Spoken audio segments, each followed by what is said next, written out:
Hi, welcome. My name is Filippini. I'm founder of Privacy First in Holland, and I'm now leader of political party Free and Sociaal Nederland.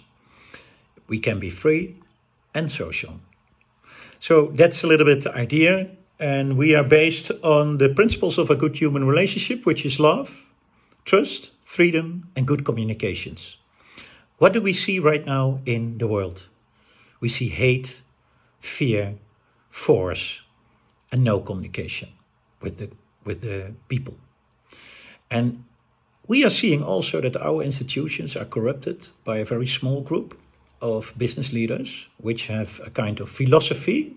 It's my opinion. They have the philosophy of the surveillance capitalism. There's a nice book around it, The Age of Surveillance Capitalism.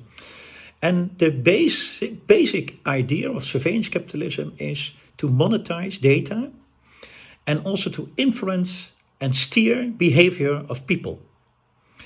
And in Silicon Valley, the big companies, the big five, are using these techniques now for around 10 years, more and more detailed. And they created a pact, so to say, with big tech created a pact with big pharma, big finance, and big media to go for a digital idea to monetize all data from every citizen in the world and to earn as much money out of this monetization. And that's what I see. And therefore they need a digital ID. See it as a corona pass or discrimination pass or whatever pass. But the idea is to get a digital ID from all citizens. And that way of thinking is quite disturbing because that means the end of privacy, but also the end of autonomy of people.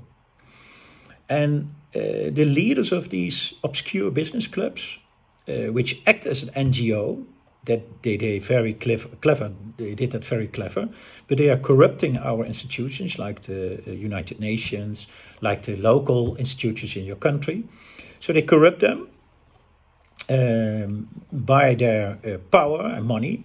Imagine that the 5 big techs in the US are bigger than the whole economy of Europe. And those 5 unchosen leaders, they can discuss anything what they want, and they can get anything what they want. But it's not in the interest of we, the citizens. So they are not playing in our interest, and that's exactly what you see right now. You see a lot of developments towards authoritarianism. And that's also what the Mr. Klaus Schwab thinks. If you are implementing a great reset to get to this surveillance society, because they map the surveillance capitalism towards surveillance socialism or surveillance society, then one thing has to get rid of, and that's privacy. And that's the autonomy of people. And he's thinking, and they are thinking, about the Internet of Bodies. So it's a transhumanism agenda, which is totalitarian, but is also diminishing our autonomy and our right to think, our right to act, and our right on basic freedom and human rights. So that's a little bit the idea behind these developments. So it's a kind of ism, like socialism. This is surveilism. And the surveilism is a new way of thinking, which is not in the advantage of we, the people. Now, if you look from this basic point, you see that they use our organizations. They use the World Health Organization. Around 180 countries are connected to this organization. And they are putting the rules right now. And whatever narrative you come with, whatever facts you come with, they counterattack it in an Orwellian way, like Newspeak, and they turn it around 180 degrees. What's normal, it's the new normal. What's freedom, it's a new way of controlling the citizen by a pass. They sell it like freedom, but it is a pass. And it starts with vaccination every 6 months, but it ends with behavior. And if you have not the right behavior in this social credit system, a Chinese social credit system, interesting also to look to the role of China behind the scenes. But that is something for investigative journalism. But if your behavior is not according to their rule, your money will be suspended because they are introducing also central bank digital currency, which is connected also to this system. And the head of the BIS in Switzerland already told us in an interview that he has then the fully power to control anything around money. The way you spend it, the time you spend it, and the location where you spend it. So then we as citizens are totally dependent on a kind of AI, artificial intelligence algorithm, to spend our money, to live our lives. And if we go a little bit over the line, we cannot survive in that society. And I think it's time now for a good, thorough discussion around the subject to see who is the enemy of our freedom. And that's the four big industries together with the billionaires in the World Economic Forum, which is really a business club and not an NGO. I want to state it again. So we have to make rules. We have to, they have a young leader program where a lot of politicians went through, which are now in charge. And we really have to stop this system, and we have to rethink our society and use technology to support more freedom and liberties than to use it just for control from fear. Because fear is a very bad advisor, my father told me always. It's about freedom. It's about trust. And yes, we have to re-educate people from the youth on. We have to make a new society. We have to create new institutions. We have to think about ethical principles, ethical commissions, to see that our institutions cannot be corrupted by money. We have to look to the excesses of capitalism, like the billionaires and their power and the big multinationals. But we have also to look at the poor people. In Holland alone, there are 1 million people with more than €250 a month too short. So we have really to rethink our society, and we the people have to do that, and not some billionaires and multinationals together in the World Economic Forum. And what we see in Holland, the judge had just a case on the suspension of the discrimination pass. Our lawyers asked for that. And the judge says, no, we are totally following the government and the Health Institute, the RIVM in Holland. So the judge is not independent anymore. And that's a very big, a bomb under our legal system. And while our minister president was talking and screaming together with the European Union against Poland and the judges there, the same week in Holland, the judge decided like this. And then, based on a law, which was an emergency law, but which is now a vaccination law, because all the matrices, all the criteria are changed to vaccination instead of sickness, illness, or whatever. So you see also that in the dashboards, the criteria are continuously changing, and it's all towards vaccination, and in the end it will be a social credit law. And I want to ask you, everybody who's listening and seeing this video, look into yourself, take your responsibility. We are human people. And take the decision you feel you have to do. and stand up. Don't agree with a past and discriminatory system or rules. And we have to stop it in the beginning, because it will get more and more criteria on your pass to get a green code. In Israel now, you need a third jab to get the green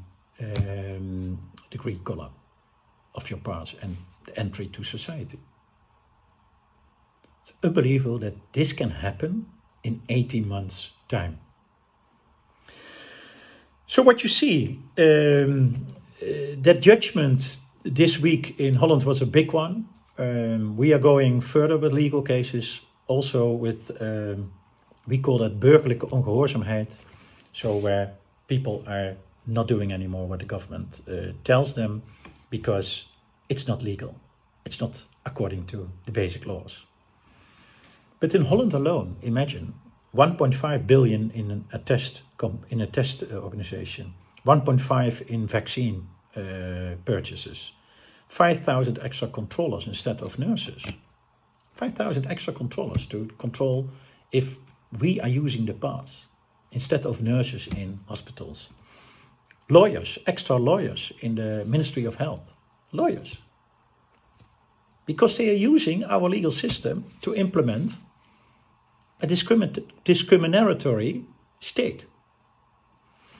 And this is excluding the cost of support of COVID victims of the measures, not the virus. It's unbelievable how much money is spent on victims of the regulations of the government itself. So we have to prevent this happening, that the social credit system is implemented in the free Western world. And we have to rethink our world and make it really free and use technology to make really a nice future, which is inspiring, which is creative, where we can all have a nice party. What we also see is the example, if you want to see where it can head to, go to Lithuania.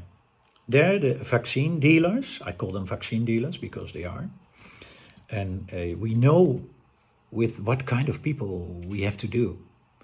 The opiate crisis in the US created around 500,000 dead people. The people look horrible who are using opiates, and they work together with the street drugs business.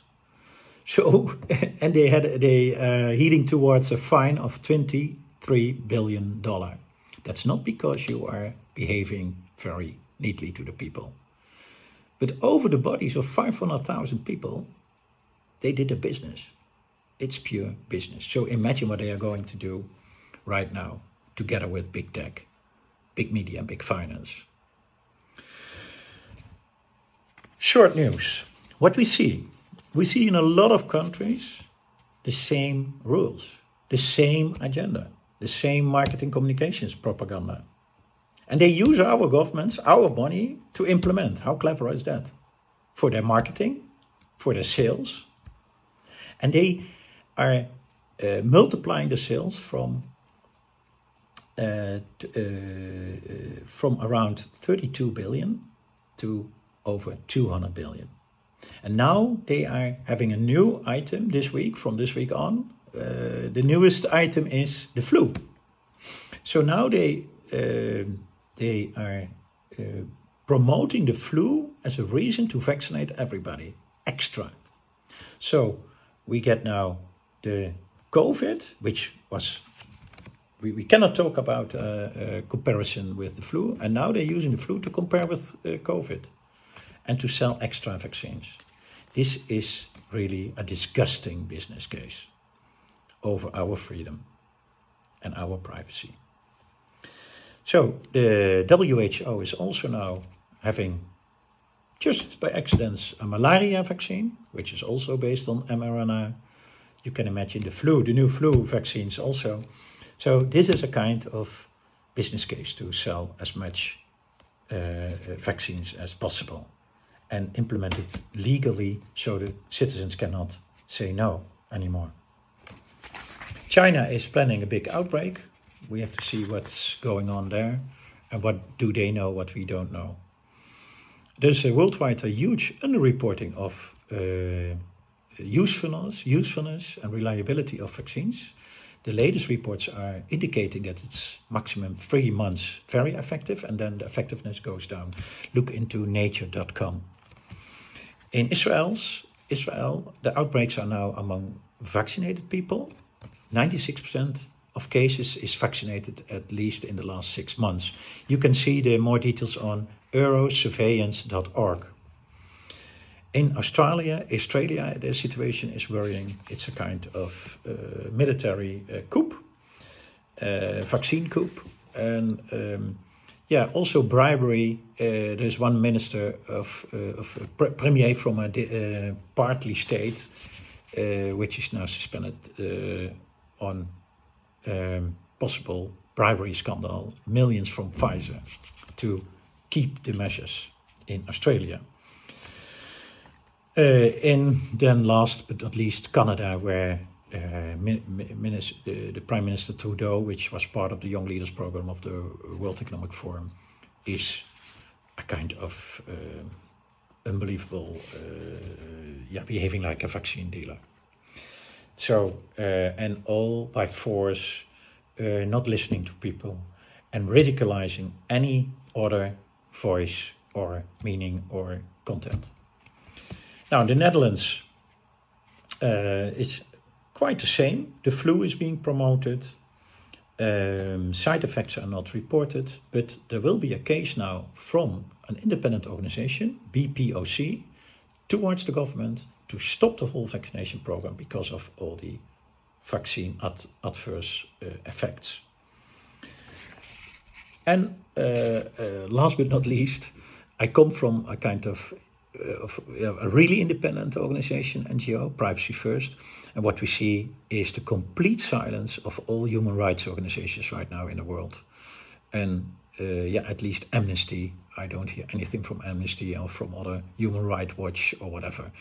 And that's exactly the example of how it works, because they get their money from other NGOs or from governments.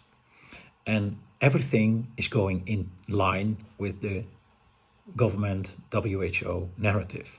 So that's a little bit to update this week. I see already some marketing issues from the vaccine dealers for the next week and weeks to broaden the implementation of the pass into companies and schools here in Holland. And you see that they sell it like freedom and just temporarily, but in reality it's the implementation of a control system, structural control system.